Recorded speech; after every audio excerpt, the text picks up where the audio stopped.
మానస TV news కి స్వాగతం. వికారాబాద్ మహాత్మా గాంధీ జాతీయ గ్రామీణ ఉపాధి హామీ చట్టం MGNREGAను రద్దు చేయాలనే ఉద్దేశంతో బీజేపీ ప్రభుత్వం లోక్సభలో బిల్లును ఆమోదించడం అత్యంత ప్రజా వ్యతిరేకం, కార్తీక వ్యతిరేకమని కాంగ్రెస్ పార్టీ తీవ్రంగా ఖండిస్తోంది. గ్రామీణ పేదలకు ఉపాధి, ఆర్థిక భద్రత కల్పించిన ఈ చట్టాన్ని నిర్వీర్యం చేయడం ద్వారా కోట్లాది కుటుంబాల జీవనాధారంపై బీజేపీ ప్రభుత్వం దాడి చేస్తోందని కాంగ్రెస్ పార్టీ నాయకులు ఆగ్రహం వ్యక్తం చేశారు. ఉపాధి హామీ పథకం కాంగ్రెస్ పార్టీ అందించిన గొప్ప సామాజిక భద్రతా చట్టమని, దాన్ని కాపాడేందుకు చివరి శ్వాస వరకు పోరాడుతామని డీసీసీ అధ్యక్షులు ధారా సింగ్ స్పష్టం చేశారు. మానస టీవీ ప్రతినిధి భూమేష్, వికారాబాద్ జిల్లాలో చేయడం జరుగుతుంది.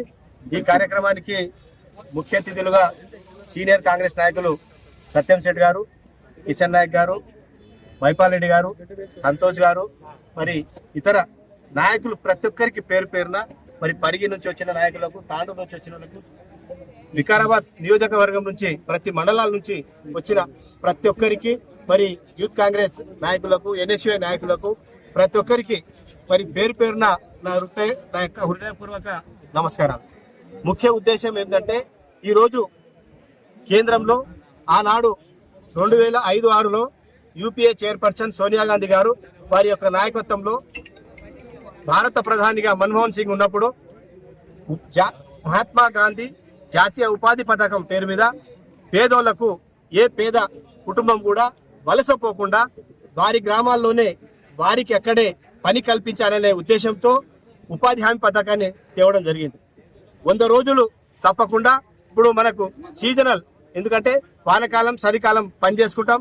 ఎండాకాలం ఎవరికి కూడా పని లేకపోతే గ్రామాల్లో ఉన్న కూలీలు, వ్యవసాయం చేయని కూలీలు, వ్యవసాయ కూలీలు, ఇతర కూలీలు అందరూ వలసపోయి ఎక్కడో హైదరాబాదు, బొంబాయి, పూనా ఎక్కడెక్కడో పోయి పని చేసుకోవడానికి వెళ్ళవలసి వస్తుంటే, అట్లా ఎవరు కూడా వలస పోకూడదనే ఉద్దేశంతో ఆ రోజు సోనియా గాంధీ గారు ఈ ఉపాధి హామీ పథకాన్ని మహాత్మా గాంధీ పేరు పెట్టి తేవడం జరిగింది.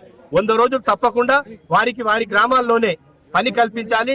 మరి అటువంటి పేద కార్మికులకు వారికి 100 రోజులు, ఆ 100 రోజులు పని చేసుకొని అక్కడే గ్రామంలోనే పెళ్ళం పిల్లలు, పాప పిల్లలతో అందరితో కలిసి ఉండాలనే ఉద్దేశంతో ఈ పథకాన్ని తేవడం జరిగింది. అయితే ఈ రోజు కేంద్ర ప్రభుత్వం దీనికి ఏంటంటే అంచెల వారీగా ఒకసారి దీన్ని ఏదో విధంగా మహాత్మా గాంధీ మన జాతి పిత గారి యొక్క పేరును పూడ్చిపెట్టాలి అనే ఉద్దేశంతో, ఆ సిద్ధాంతంతో మోదీ, అమిత్ షా, మరి RSS వెనుక ఉన్న RSS వారి యొక్క మాట అయిని ఈరోజు మహాత్మా గాంధీ పేరు తొలగించి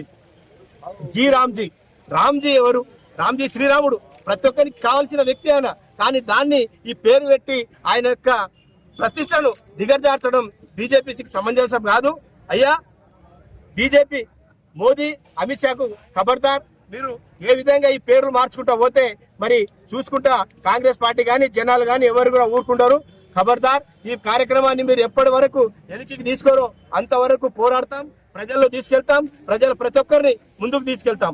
ఏదైతే మా రాష్ట్ర నాయకత్వం ఉన్నదో, రేవంత్ రెడ్డి గారి యొక్క పాలనలో తప్పకుండా ప్రజాపాలన నడుస్తుంది. ఈ ప్రజాపాలనలో ఉన్న 6 గ్యారెంటీలు చూచా తప్పకుండా మేము పాటిస్తున్నాం.